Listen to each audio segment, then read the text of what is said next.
নমস্কার, আপনাদের সকলকে স্বাগত। গল্পের সাথে আজকের নিবেদন আশাপূর্ণা দেবীর লেখা ছোট গল্প রাজুর মা। কাঠের পার্টিশনের ওপিঠ হইতে দেখিতে পাওয়ার কথা নয়, কিন্তু পাওয়া যায়। পশ্চাৎপদ হইবার মেয়ে রাজুর মা নন। লোহার শিক তাতাইয়া কাঠের দেওয়ালের গায়ে মৌলিক একটি জানালা তিনি অনায়াসেই করিয়া লইয়াছেন। দালানের মাঝামাঝি পার্টিশন দিয়া বাড়িখানা দুই ভাগ করা, অথচ দালানেই বলিতে গেলে ইন্দিরার সমস্ত সংসার। দুইখানা ঘরের বড়টিতে ইন্দিরার দাদা তাহার বিশাল দেহ, অগাধ বই আর সংসারের যাবতীয় প্রয়োজনীয় অপ্রয়োজনীয় আসবাবপত্র লইয়া কায়েমি হইয়া আছেন। ছোট ঘরখানায় ইন্দিরার দাদার মেয়ে মিলিকে লইয়া শোয়। ছিমছাম পরিষ্কার ঘর। ইন্দিরার পাতলা ঝরঝরে অনাড়ম্বর পরিচ্ছদে সজ্জিত চেহারার সঙ্গে এই ঘরখানির যেন আশ্চর্য একটা সাদৃশ্য আছে। শিশির তো তাই বলে।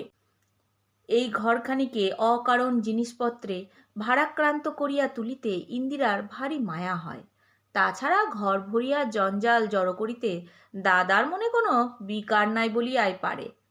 এই তো সেদিন আমের দরুন বড় টুকরিটা দাদার ঘরের টেবিলের তলায় দেখিয়া চক্ষু কপালে তুলিতেই দাদা হাসিয়া বলিয়াছিল, জানিস না ইন্দু, ভারী কিন্তু আরাম। চেয়ারে বসে পা ঝুলিয়ে ঝিঁঝি ধরাতে হয় না, দিব্যি পা ছড়িয়ে দিয়ে বসা যায়। আহ, থাক না থাক না, টেবিলের তলা থেকে কে ওকে দেখতে পাচ্ছে? সে যাত্রা একটা বেতের মোড়া আনিয়া দিয়া তবে রক্ষা পাওয়া যায়। দাদা মোটা মানুষ, আরামের জন্য না করিতে পারে এমন কোনো উদ্ভট কাণ্ড নাই। মনে করিয়া এটুকু তাহার আগেই করা উচিত ছিল ভাবিয়া লজ্জিত হয়। আহা বেচারা দাদা, বৌদি থাকিলে কি এই বয়সে এমন হইয়া যাইত? দাদা, বোন আর মিলি, এই তো সংসার। দালানের এক পাশেই ইন্দিরার হাতের পরিপাটি করিয়া সাজানো ভাঁড়ার, পাশে সেলফে চায়ের সরঞ্জাম, তরকারির ঝুড়ি, জলের কুঁজা, মাজা বাসন, জালের আলমারিতে ফলমূল, দুধ, আবার টুকিটাকি সব। পূবের জানালা ঘেঁষিয়া যে বেতের টেবিলটা পাতা, তাহারই কাছে চেয়ার টানিয়া আনিয়া তাহারা চায়ের আসর জমায়। আর সিঁড়িতে উঠিয়াই ডান হাতি কোণের জায়গাটায় তোলা উনুন জ্বালিয়া ইন্দিরা রান্না করে, কড়ার গায়ে খুন্তি বাজাইয়া গান করে। ডাল ভাত চড়াইয়া দেওয়ালে পিঠ ঠাসিয়া কিসের সব মোটা মোটা বই পড়ে। ইহারই সামনাসামনি রাজুর মার অভিনব জানালা। কাজেই এদিকের জীবনযাত্রার অনেকখানি ছবিই ও পিঠের অধিবাসিনী যুগলের দৃষ্টিগোচর হয়। মা আর মেয়ে, একখানি ঘর ও দালানের বাকি অংশটুকু লইয়া ইহাদের কাজ কারবার। শুধু জল আনিতে হয় নিচে নামিয়া। এ অংশে জলের কল নাই বলিয়াই ভাড়া সস্তা। 3 তলার ইতিহাস এইখানেই শেষ। 1 তলা ও 2 তলার সবটা জুড়িয়া বাড়িওয়ালা নিজে তাহার রাবণের গোষ্ঠী লইয়া রাজত্ব করেন। করুক, তাহার জানালার উঁকি দেবার প্রবৃত্তি আমাদের নাই। রাজুর মার মতো কৌতূহলী স্বভাব কিছু আর সকলের নয়, কিন্তু কৌতূহল হইবার কথাও। পার্টিশনের গায়ে চোখ রাখিয়া রাজুর মা একাগ্র চিত্তে যাহার উপর নজর রাখিয়া দাঁড়াইয়াছিলেন, বিধবার আচার আচরণ তাহার নয়, অথচ আপনাকে বিধবা বলিয়া পরিচয় দিতে তাহার আপত্তি নাই। প্রথম যেদিন সামনের অংশটা ভাড়া লইয়া তাহারা উঠিয়া আসিল, রাজুর মা স্বতঃপ্রবৃত্ত হইয়া তত্ত্ব লইতে আসিলেন, এবং তাহার অভিজ্ঞ চক্ষুতে মেয়েটার পোড়া কপালের খবর গোপন রহিল না। রাজুর মা নিখুঁত বিধবা না হোক, রাজুর মার শিক্ষাই আলাদা। 15 বছরে বিধবা হইয়া কে আর মাথা মোড়াইয়া হাত খাপি করিয়া একখানি থানে লজ্জা নিবারণ করিয়া জীবন কাটাইতে পারে? তা নয়। তবু ইন্দিরার উল্টাইয়া বাঁধা চুলের বোঝা, সাদা সিধে সেমিজের ওপর সরু কালোপাড় শাড়ি আর একগাছা করিয়া সোনার তারের সরু চুড়ি দেখিয়া রাজুর মার বুঝিতে বিলম্ব হয় নাই।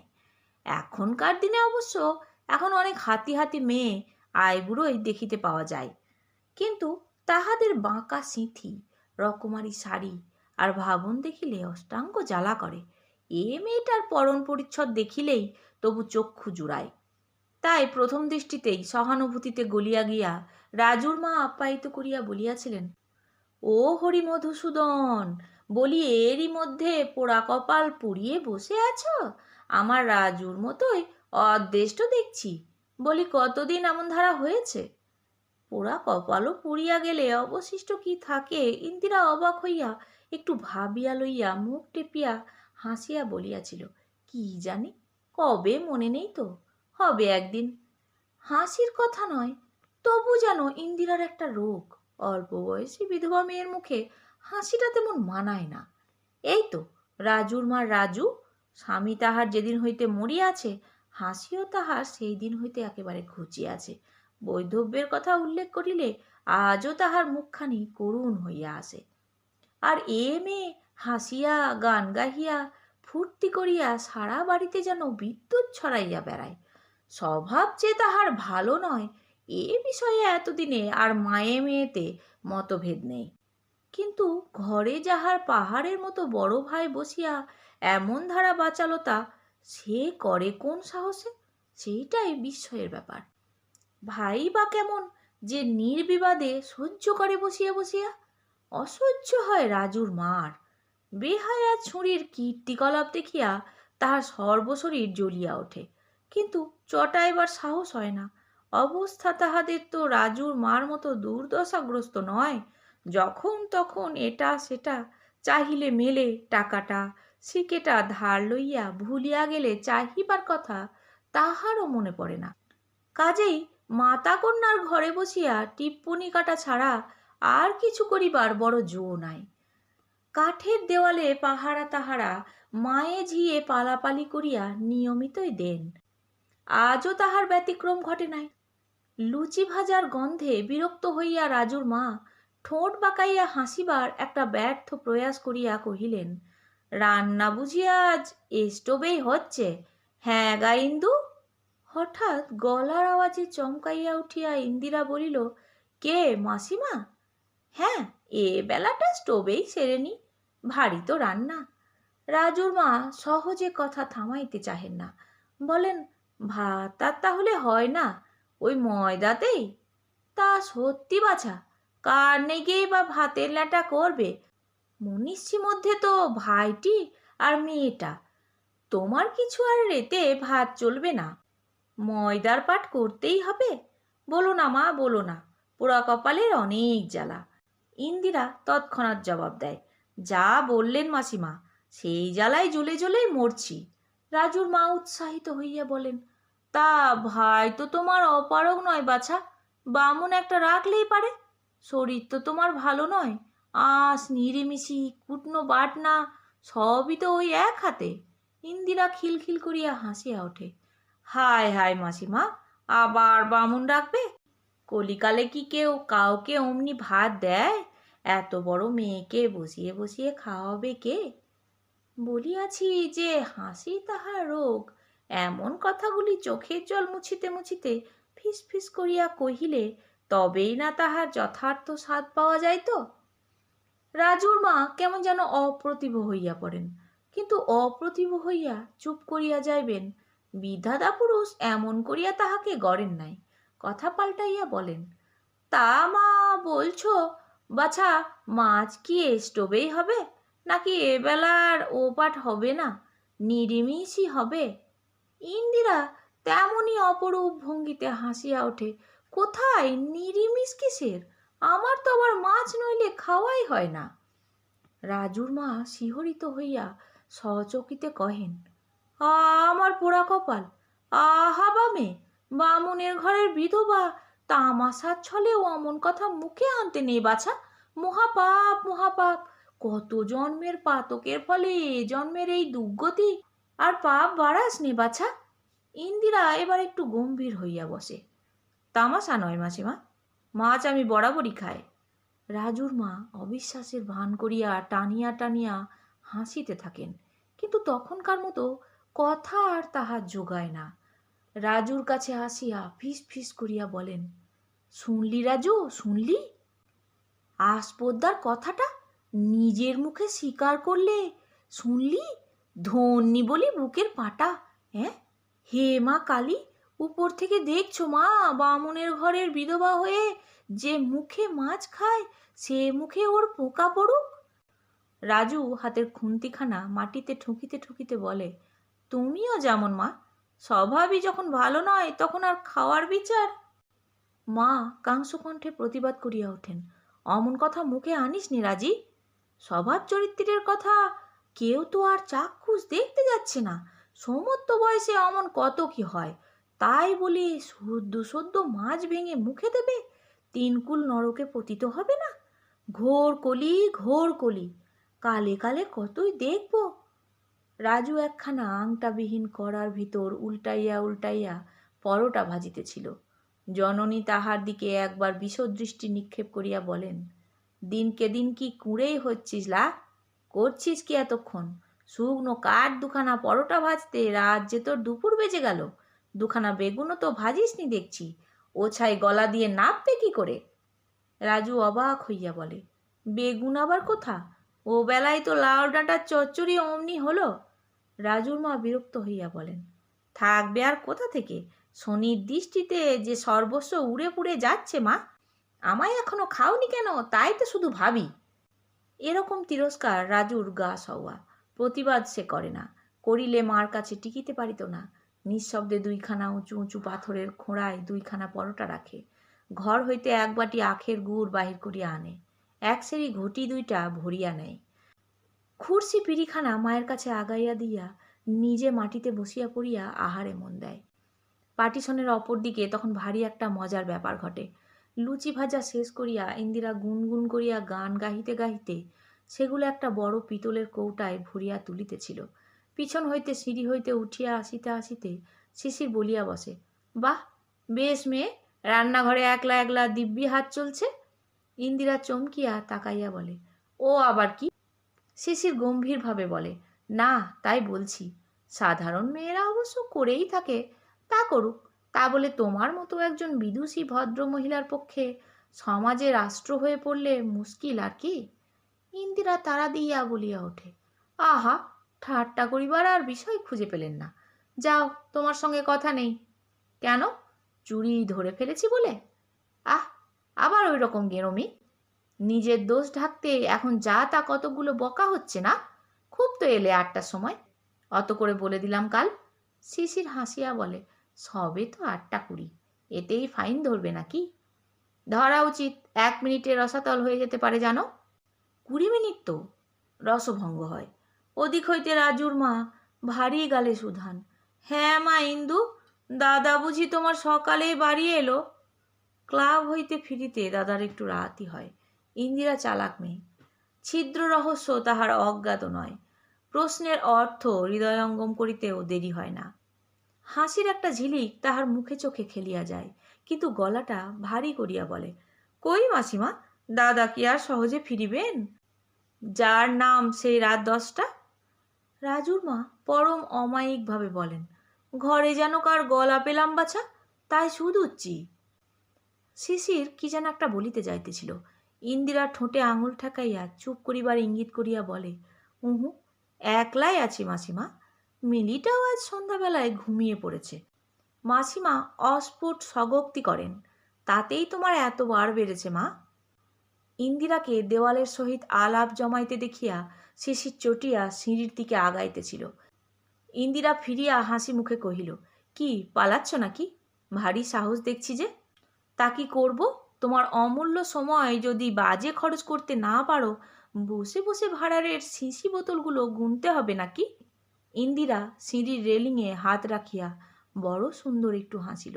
শিশিরের যাইবার লক্ষণ বিশেষ দেখা গেল না, কিন্তু কণ্ঠস্বর সমান গরম রাখিয়া কহিল, হাসছ মানে? ভাবছ যেতে পারি না? কই যাও তো। যাই না যাই আমার ইচ্ছে, তা বলে মনে করো না তোমার জন্য থাকছি। ইস, নিজেকে অত প্রাধান্য দিও না। আমি এসেছিলাম তোমার দাদার কাছে। দেখতেই পাচ্ছ দাদা নেই, চলে যাও তবে। তোমার কথাই নাকি? এই বসলাম, কি করে তাড়াও দেখি। ইন্দিরাও হাসিয়া সিঁড়িতেই বসিয়া পড়ে।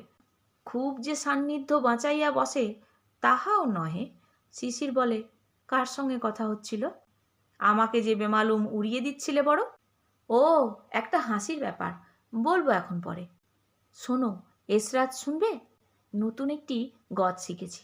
না থাক, তোমার সাদা কথা এসরাজের সুরের চাইতে আমার কিছু কম ভালো লাগে না। উহ, এত দূর চিকিৎসা করাতে হয়? কতদিন আর জ্বালাবে? দাদার সঙ্গে তো দেখাই হয় না। মিলিটা কোথায়? তোলো না, একটু খেপাই। থাক, ঢের হয়েছে। নিজেই তো খেপে রয়েছ। যা বলেছ।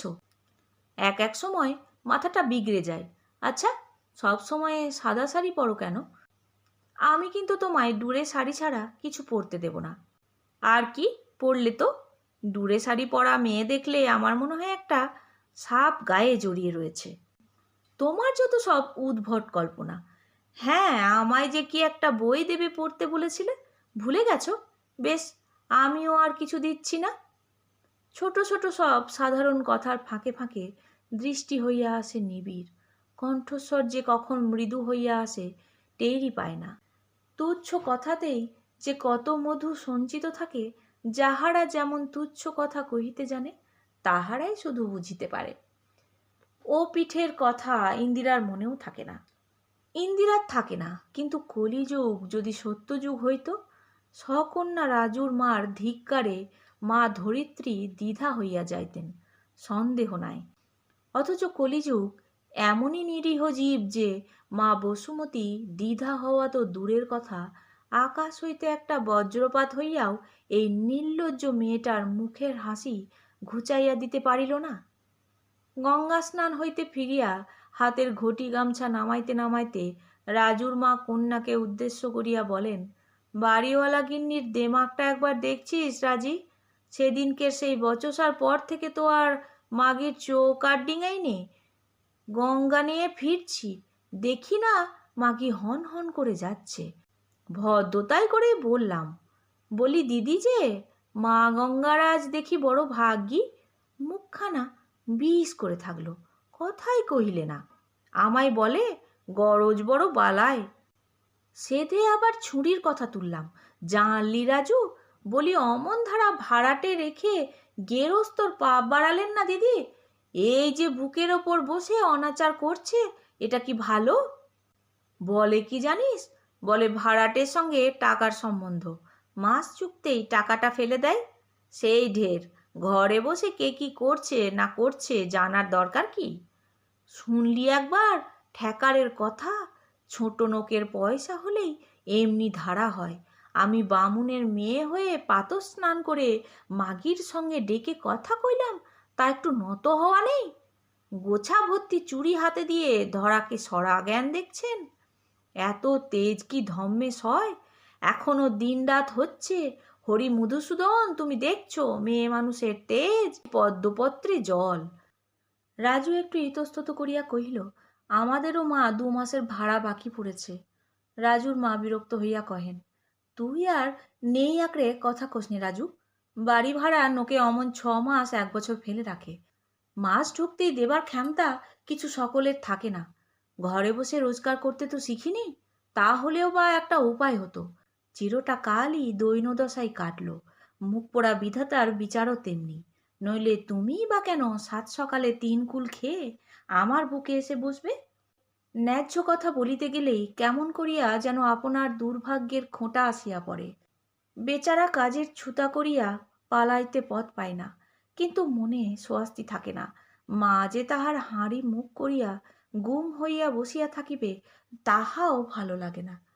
ঘুরিয়া ফিরিয়া আসিয়া বলে, জানো মা, হলদে বাড়ির ওই নিচের তলায় ভাড়াটেদের বউটাকে শাশুড়ি ননদে মিলে কাল কি খোয়ারটাই করলে। আহা, মারতে শুধু বাকি রাখলে। বুড়ি যা শাসন, বলে কি, আসুক আজ নবনে, তোকে যদি না জুতো খাওয়ায় তো আমার নাম নেই। রাজুর মা কৌতূহল আর চাপিয়া রাখিতে পারেন না, কহেন, কখন লা? আমি কোন চুলোয় ছিলুম, কই দেখলাম না তো। যেন এমন একটা মুখরোচক বস্তুর পরিচয় না পাওয়া রাজুর মার পক্ষে এক প্রকার ক্ষতি। তুমি তুমিও যে এই ভাগবত কথা শুনতে বেরুলে, সন্ধে জেলে ধুনো দিচ্ছি আর বাঙাল বুড়ির চিৎকার কানে এলো, বউকে কি সাপ সাপান তো বাবা! কি হয়েছিল কিছু বুঝলি? বউটাকে কি হাবাগোবা ভালো মানুষ বলে মনে হয়? করেছিল কি? কি জানি মা, ভালো বুঝতে পারলাম না। নাক ছাবি করছিল তো বারবার। হারিয়ে টারিয়ে ফেলে থাকবে, তা সে যাই করুক। অত যন্ত্রণা দেওয়া কিন্তু ভালো নয় বাপু। 5টা বাড়ির লোক কাতার দিয়ে দাঁড়ালো বুড়ির গলার জোরে। ছি! অল্প বয়সী বৌঝির খোয়ার শুনিলে রাজুর মার কেন জানি না বড় আনন্দ হয়। এক মুখ হাসিয়া বলেন, তা অবচ নষ্ট করলে শাশুড়ি ননদে অবশ্যই শাসন করবে। সোনার সামগ্রী হারালে কি আর টাটে তুলে ফুল চন্দন দিয়ে পুজো করবে? তারপর কি হলো? ছোঁড়া এসে কি বললে টললে? মার শোধ করলে বোধ হয়। তা আর কিছু শুনিনি মা। বৃষ্টি এলো বলে জানালাটা বন্ধ করে দিলাম কি না, বরটা যে কখন এলো টের পাইনি। সন্ধে বয়ে যাচ্ছিল, আহ্নিক করতে বসলাম। রাজুর মা বিরক্তিতে মুখ পাকাইয়া বলেন, তোর যে কেমন এক দশা! কি হলো শেষটায় জানতে হয় না? আহ্নিক তো পালাচ্ছিল না বাছা। এমন আসছি কোন চুলোয় যদি বেরিয়েছি তো অমনি আম হলো। আবার যে বৃষ্টি এলো চর বড়িয়ে। মুখ পোড়া আকাশ, দিন রাত্রির কেঁদে কেঁদে মরছেন। মুখে কেউ নুরো জেলে দেয় না। ও মা, ঘুঁটে কখানা যে বাইরে পড়ে বলিয়া রাজু ছুটিয়া বাহির হইয়া যায়।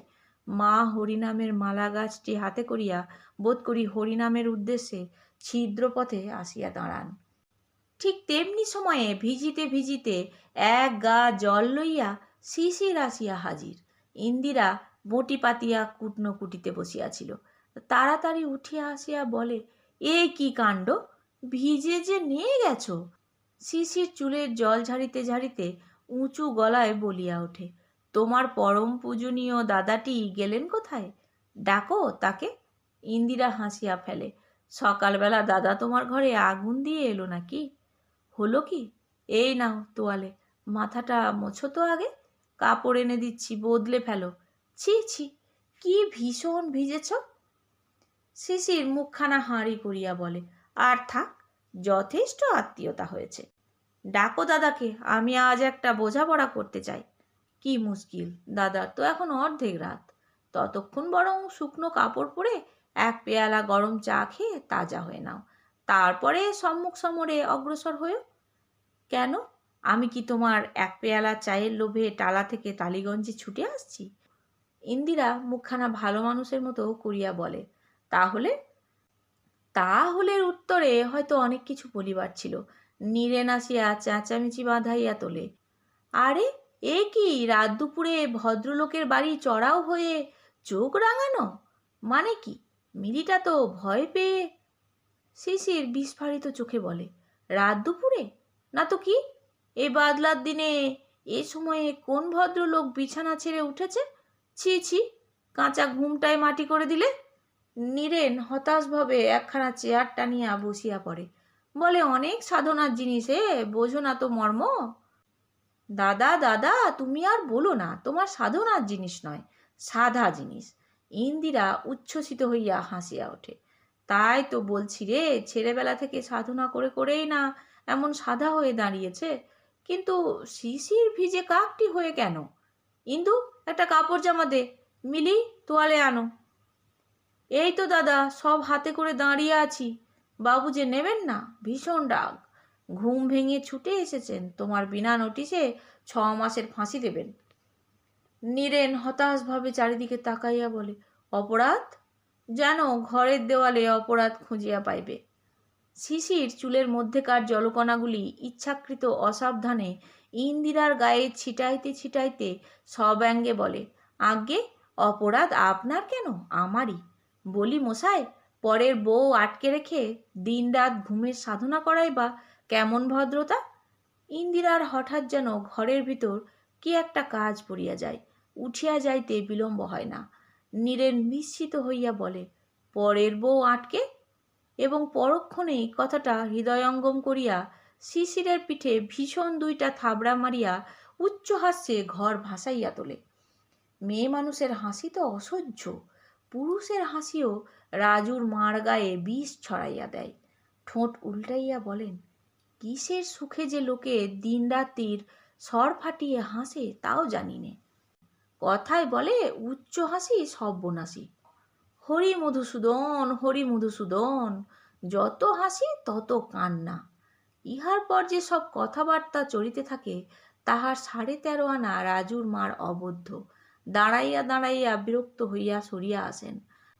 ঝাঁটা মারো না অমন কথার মুখে। এবং সরিয়া আসিয়া কম্বলের আসনখানি বিছাইয়া এবার বোধ হয় সত্য সত্যই পূজায় মন দেন। ও অঞ্চলের আরও যে কি হইল রাজুর মার অগোচর। রাজু ছুটিয়া আসিয়া বলে, ও মা, শুনেছ কাণ্ড? মা তাহার তখন পূজাপাঠ সারিয়া এক বাটি চাল ভাজা লইয়া গুছাইয়া বসিতেছে। বলে, একটা কাঁচা লঙ্কা দে তোরে রাজু, তোর যে আবার চাল ভাজা মুখে রোচে না, খা না এক মুঠো, বর্ষার দিনে লাগবে ভালো। আচ্ছা রাখো দুটি। শোনো তাহলে বলি মা, মেয়েটাকে তো আমরা বিধবা বলে ঠিক করে রেখেছি, শুনছি নাকি বিয়েই হয়নি এখনো। কি ঘেন্নার কথা মা, ছি ছি। না হোক, কতদিন ছাই বৎস বলা হয়েছে তার ঠিক নেই। আমার কিন্তু মাঝে মাঝে সন্দেহ হতো বাপু। সন্দেহ যে রাজুর মারও না হইয়াছে তাহা নয়, কিন্তু ইচ্ছা করিয়াই সে সন্দেহকে আমল দেন নাই। রাজুর চাইতে যে মেয়ে বড় বই ছোট হইবে না, তাহার যে আজও সম্মুখে উজ্জ্বল ভবিষ্যৎ পড়িয়া আছে, এই কি মনে স্থান দিবার মতো কথা? অপ্রসন্ন মুখে বলেন, এ সুখবরটি কানে ধরে তোমায় বলে গেল কে?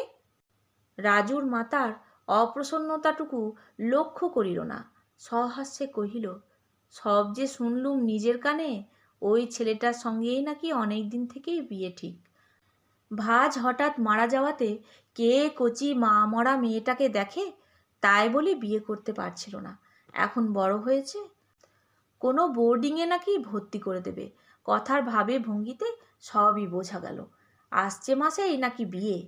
রাজুর মা নিঃশব্দে মুঠা মুঠা চাল ভাজা গিলিয়া এক ঘটি জল সাবার করিয়া ঘটিটা সশব্দে মাটিতে ঠুকিয়া বলেন, তবে আর কি সিন্নি মাখি গে? রাজু অপ্রতিভ হইয়া বলে, না তাই বলছি, শুনলাম কি না, হলে কিন্তু বেশ মানাবে। না মা, মেয়েটাও যেমন খাসা দেখতে, ছেলেটাও তেমনি চেহারা, বেশ সাজন্ত হবে। সহসা রাজুর মা জ্বলিয়া উঠিয়া বলেন, হবে তা তোর কি লা? দিনরাত পরের কথায় তোর কিসের কাজ? হাতের নোয়া খুইয়ে যেন চারখানা হাত বেরিয়েছে। পূজা নেই, আহ্নিক নেই, দুদণ্ড ঠাকুর দেবতার নাম নেই, খালি পরচর্চা। লোকের সুখ ঐশ্বর্যি দেখে দাঁত বের করে হাসতে লজ্জা করে না? বেহায়া ছুরি কোথাকার, দূর হ, আমার সম্মুখ থেকে দূর হ। একটা 7 ছেলের মা, বুড়ো মাগির বিয়ে না নিকে, তাই নিয়ে আদিক্ষেতা করতে এসেছে। জমেও নেয় না তোকে। বিদ্রোহ করিতে রাজু জানে না, অন্যায় তিরস্কার তাহার গা সহা। সামনে থাকিলে উত্তরোত্তর বাড়িবে বই কমিবে না জানিয়া ধীরে ধীরে সরিয়া যায়। মাতা কন্যার গমন পথের পানে বিষ দৃষ্টি হানিয়া রূঢ় চাপা গলায় দাঁতে দাঁত চেপিয়া ঘষিয়া বলেন, সমত্ত মেয়ে, মা বাপের বুকের ওপর শুধু হাত নেড়ে বেড়ানোর চেয়ে কুলে কালি দিয়ে বেরিয়ে যাওয়া ভালো। দিনরাত চক্ষুশূল হয় না। রাজু শিহরিয়া ভাবে, রাগিলে মার কাণ্ড জ্ঞান থাকে না। থাকে নাই বটে। গুম হইয়া কিছুক্ষণ বসিয়া থাকিয়া রাজুর মা দুম দুম করিয়া পা ফেলিয়া উঠিয়া পড়েন। পায়ের ধাক্কায় একটা নির্মিলিত নয়না বিড়ালবালা সচকিতে ছুটিয়া পালায়।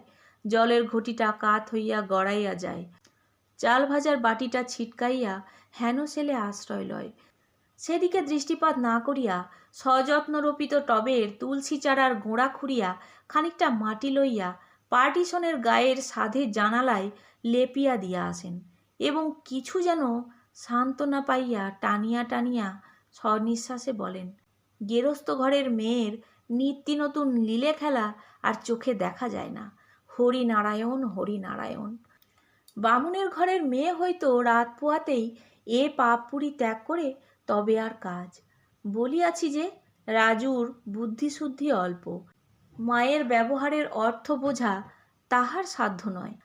বিধবা মেয়ের লীলা খেলা হাসিয়া হাসিয়া উপভোগ করিতে যাহার বাঁধে না, কুমারীতেই বা তাহার এত আপত্তি কিসের? বেচারা বুঝিয়া উঠিতে পারে না, বোকার মতো ফ্যাল ফ্যাল করিয়া তাকাইয়া থাকে।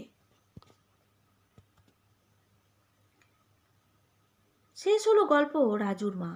নতুন একটি গল্প নিয়ে খুব তাড়াতাড়ি ফিরে আসছি। আমার গল্প পাঠ কেমন লাগলো তা অবশ্যই কমেন্ট করে জানাবেন। ভালো লাগলে একটি লাইক দেবেন ও প্রিয়জনদের সাথে শেয়ার করবেন। নতুন নতুন গল্প শোনার জন্য চ্যানেলটি সাবস্ক্রাইব করে রাখবেন। ভালো থাকবেন। ধন্যবাদ।